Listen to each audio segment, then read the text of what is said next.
Hello दोस्तों, investing idea channel में आपका बहुत बहुत स्वागत है। दोस्तों, पिछले कुछ महीनों में कई सारी कंपनियां अपना आईपीओ ला चुकी हैं। अब इसी सीरीज में एक और नाम जुड़ गया है और वो कंपनी है RailTel corporation of India limited. इसके आईपीओ में ऑलरेडी काफ़ी डिले हो चुकी है। पहले ये लास्ट ईयर ही आने वाली थी, फिर खबर आई कि जनवरी में आएगी। अब फाइनली फरवरी में इसके आईपीओ की घोषणा हुई है। तो इस वीडियो में हम रेलटेल के आईपीओ पर ही चर्चा करेंगे। हम जानेंगे कि ये किस तरह की कंपनी है, इसका बिजनेस ऑपरेशन क्या है, इसके फाइनेंशियल्स कैसे हैं, कंपनी का पॉजिटिव पॉइंट्स क्या है। साथ ही साथ हम इसके आईपीओ का कंप्लीट डिटेल्स भी देखेंगे और ये भी जानेंगे कि इसका ग्रे मार्केट प्रीमियम क्या चल रहा है। ये सब जानने के बाद हम डिसीजन ले सकते हैं कि हमें आईपीओ में अप्लाई करना चाहिए या नहीं करना चाहिए। लेकिन पहले मैं चाहता हूं कि अगर आपने मेरे चैनल पर पहली बार विजिट किया है या अभी तक अगर आपने मेरे चैनल को सब्सक्राइब नहीं किया है तो पहले आप मेरे चैनल को सब्सक्राइब कर लें और बेल आइकन को प्रेस कर लें ताकि ऐसी सारी इन्फॉर्मेशन आप तक मेरे वीडियो के जरिए पहुंच सके। तो चलिए अब इसके आईपीओ से रिलेटेड सारी डिटेल्स देखते हैं। तो पहले हम कंपनी के बारे में जान लेते हैं कि ये कंपनी क्या है। तो कंपनी की जो है ये स्थापना हुई थी 2010 सितंबर में हुई थी। 26 सितंबर 2010 में इसकी स्थापना हुई थी। और ये जो है ये कंपनी है एक information and communication technology infrastructure provider company है। और जैसा नाम से आप समझ सकते हैं कि कंपनी जो है वो रेलवे से जुड़ी हुई है। ये जो है कंपनी जो 100% जो कंपनी है वो गवर्नमेंट ओन्ड कंपनी है, जिसे गवर्नमेंट ने मिनी रत्ना का दर्जा भी दिया है। अगर इसके ऑपरेशन की बात करें तो इसने अब तक 58,000 किलोमीटर से ज़्यादा और 5800 से ज़्यादा रेलवे स्टेशन को ऑप्टिकल फाइबर के नेटवर्क के थ्रू जोड़ा है। इसके अगर ऑफिसेज की बात करें तो ऑफिसेज जो है इसके गुड़गांव और सिकंदराबाद में इसके ऑफिसेज हैं। और जहाँ तक इसके मोस्टली प्रोजेक्ट्स की बात है तो इसके जो मोस्टली जो प्रोजेक्ट्स हैं वो Indian railway, central government and state government के प्रोजेक्ट्स हैं। इंडियन रेलवेज का ट्रेन कंट्रोल सिस्टम प्रोजेक्ट भी है, वो इसी कंपनी के पास है। तो ऑपरेशन के हिसाब से देखें तो ये इंडिया की बहुत इंपॉर्टेंट वाली कंपनी है जिस पर इंडियन रेलवेज का ऑपरेशन पूरी तरह डिपेंडेंट है। तो आप समझ सकते हैं कि किस तरह की कंपनी है ये। चलिए अब इसके आईपीओ का डिटेल्स भी देख लेते हैं। इसके आईपीओ को अगर डिटेल देखें तो ये जो इशू ओपन हो रही है आईपीओ का वो हो रही है 16 फरवरी को ओपन हो रही है एंड 18 फरवरी को ये जो है वो इशू क्लोज हो जाएगी। यानी आईपीओ में अप्लाई करने का जो आपका टाइम है वो 16 से 18 फरवरी के बीच में, ये 3 दिन में ही आप अप्लाई कर सकते हैं। अगर प्राइस बैंड देखें तो प्राइस बैंड इन्होंने 93 से 94 का रखा है शेयर पर शेयर। हमें जो अप्लाई करना है मोस्टली वो 94 रुपीज़ पर शेयर पे करेंगे, बिकॉज जो मैक्सिमम जो बैंड होता है उसी पे करना चाहिए अप्लाई। अब कितना शेयर ये ला रहे हैं मार्केट में, करीब करीब वो 8 करोड़ 71 लाख जो शेयर है वो आईपीओ में आ रही है। एंड अगर टोटल आईपीओ का साइज देखें तो करीब करीब 820 करोड़ का ये साइज दिख रहा है टोटल आईपीओ का साइज। मिनिमम बिड जो है इसमें हम अप्लाई कर सकते हैं वो है लॉट साइज, वो 155 शेयर्स का होना चाहिए। इससे कम नहीं हो सकता है, ज़्यादा भले ही हो जाएगा लेकिन कम, इससे कम हम नहीं अप्लाई कर सकते हैं। और फेस वैल्यू जो है शेयर का 10 रुपीज़ है। एंड रिटेल के लिए 35% जो शेयर है वो अलोकेट होगी, वो रिजर्व रहेगी। एंड अगर लिस्टिंग देखें तो इसका लिस्टिंग जो है एनएससी एंड बीएसई दोनों में होने वाला है। अब देख लेते हैं कि इसका जो लॉट साइज कितना, हमने पहले बताया कि जो मिनिमम जो 1 लॉट साइज है वो 155 का है शेयर का। एंड जो टोटल अमाउंट आएगा 14,570। तो इतना मिनिमम तो जो भी अगर अप्लाई करना चाहती है तो उसको इसमें अप्लाई करना पड़ेगा।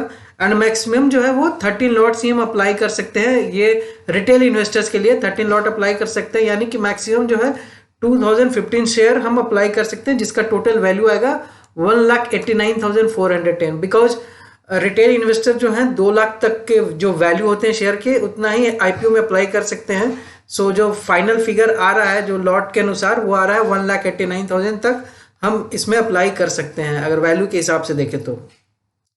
अब देख लेते हैं कि इसका टेंटेटिव टाइम टेबल क्या है। तो अलॉटमेंट जो होगी वो होगी इस शेयर की, जो डिसाइड होगा वो 23 फरवरी को मोस्टली जो है वो फाइनलाइज हो जाएगा।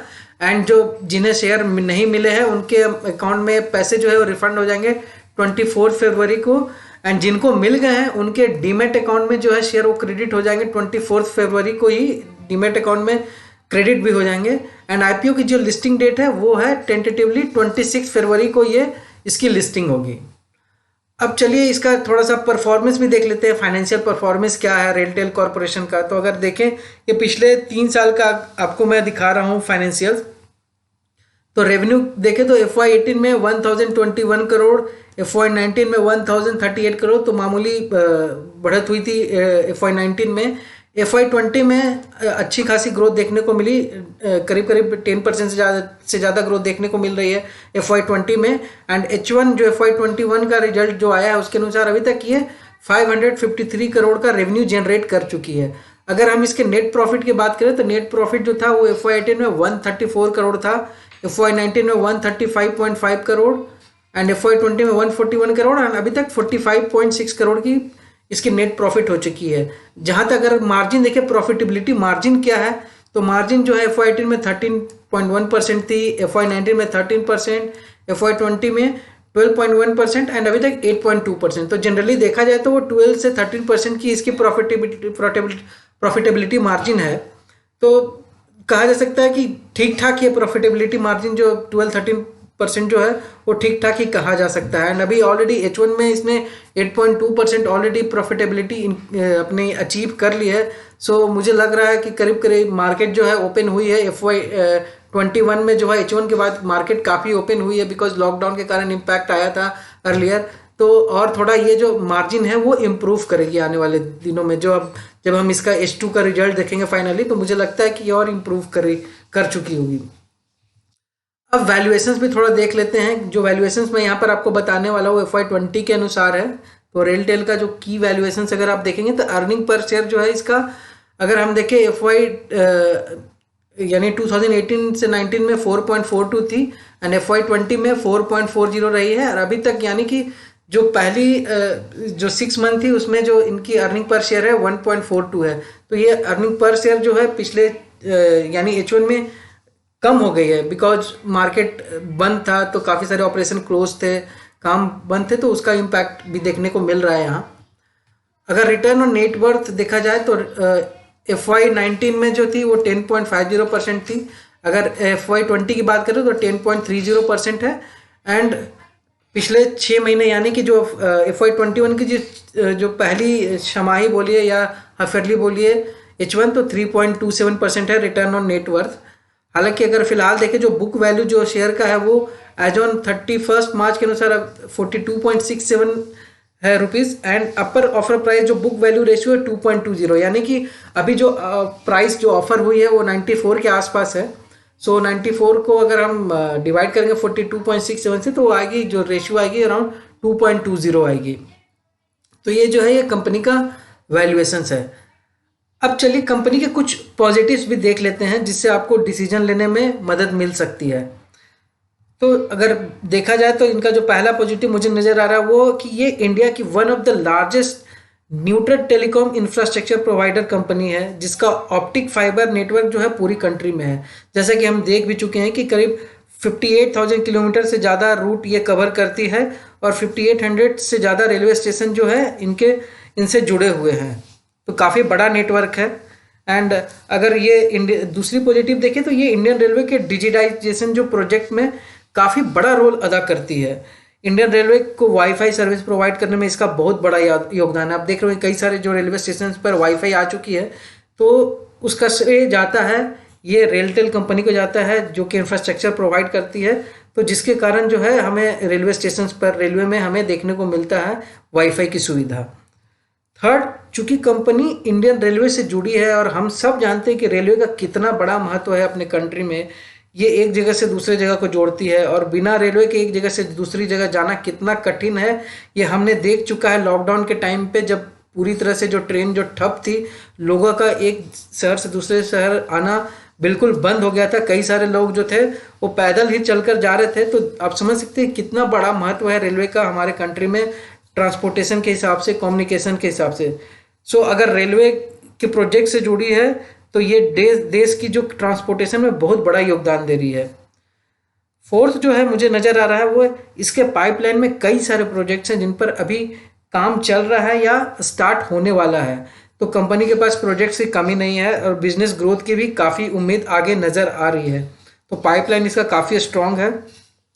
फिफ्थ, ये जो कंपनी है वो इंडिया के अलावा दूसरे कंट्रीज में भी, यानी कि एशियन एंड अफ्रीकन कंट्रीज में भी ये अपने सर्विस को एक्सपैंड करने वाली है। तो इसका जो बिजनेस प्लान है वो इंडिया के बाहर भी ये अपना बना रही है। तो काफ़ी स्ट्रैटेजिकली जो डिसीजन ले रही है अपने बिजनेस को एक्सपैंड करने की, तो मुझे फ्यूचर जो है वो कंपनी का अच्छा दिख रहा है। तो ये सब कुछ पॉजिटिव हैं जो कंपनी के फेवर में जाती है।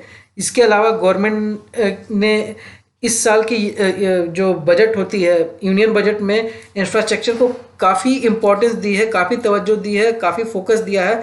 और अपने जो कैपिटल एक्सपेंडिचर को वो 34.5% बढ़ाकर 5.54 लाख करोड़ कर दिया है, जिसका बहुत बड़ा हिस्सा जो है वो रेलवे के प्रोजेक्ट्स में जाएगा। तो आप समझ सकते हैं कि इंफ्रास्ट्रक्चर पे इतना फोकस है, तो काफ़ी पैसे इसमें अभी गवर्नमेंट भी लगाने वाली है। तो इसका मुझे फ्यूचर काफ़ी अच्छा दिख रहा है। जहाँ तक अगर ग्रे मार्केट प्रीमियम की अगर बात करें जीएमपी की, तो ग्रे मार्केट में जो फिलहाल जो इसका रेट चल रहा है वो 30 से 35% प्रीमियम पर चल रही है, यानी कि 126 से 130 रुपये के आसपास चल रही है। एंड आगे आने वाले दिनों में ये और भी इसके बढ़ने की उम्मीद है। तो मुझे लगता है कि इस आईपीओ में अप्लाई किया जा सकता है, ऐसा मेरा विचार है। अगर लिस्टिंग अगर बहुत ज़बरदस्त नहीं भी हुई तो भी मुझे लगता है कि ये स्टॉक जो है वो फ्यूचर के लिए अच्छा लग रहा है। बट आप अपना डिसीजन खुद के रिसर्च के बेसिस पर ही लें कि आपको इसमें अप्लाई करना है कि नहीं अप्लाई करना है। आप अच्छी तरह से रिसर्च कर लें, उसके बाद डिसीजन लें। तो चलिए इस वीडियो में इतना ही। उम्मीद करता हूं कि आपको ये वीडियो अच्छा लगा होगा, और अगर अच्छा लगा तो एक लाइक कर दीजिए और अपने फ्रेंड्स एंड रिलेटिव्स के साथ भी ये वीडियो शेयर कीजिए। और अगर अभी तक आपने मेरे चैनल को सब्सक्राइब नहीं किया है तो प्लीज़ मेरे चैनल को सब्सक्राइब कर लीजिए, ताकि आपको ऐसी सारी इन्फॉर्मेशन जो है वो मेरे वीडियो के ज़रिए पहुँच सके। चलिए अब वीडियो क्लोज करते हैं, फिर मिलेंगे आपसे एक नए वीडियो के साथ। तब तक के लिए good bye and take care. Thank you.